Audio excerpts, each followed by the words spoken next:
Good morning বন্ধুরা, আপনারা সবাই কেমন আছেন?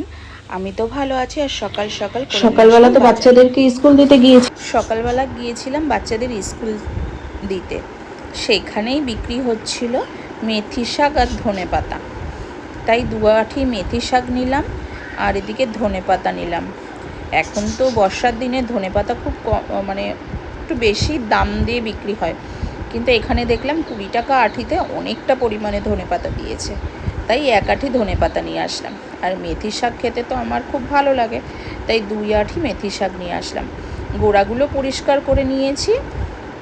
এই যে একদম ফ্রেশ মেথি শাকগুলো।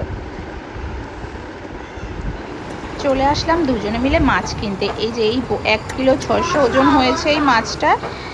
মাছ কিনলাম একটা বোয়াল মাছ, আর এদিকে কিছুটা তেলাপিয়া মাছ কিনে নিলাম। আর এখানে ছিল বড় বড় মরলা মাছ, সেই মরলা মাছ কিনে নিলাম 750। আর এদিকে চিকেন কিনে নিয়েছি কিছুটা। বাইরে তো সহজে আসা হয় না মাছ কিনতে, আর যখনই আসি না কেন একটু বেশি করেই মাছ কিনে নিই, যাতে কিছুদিন হয়ে যায়। তাই সেই কাজ করেই অনেক কিছু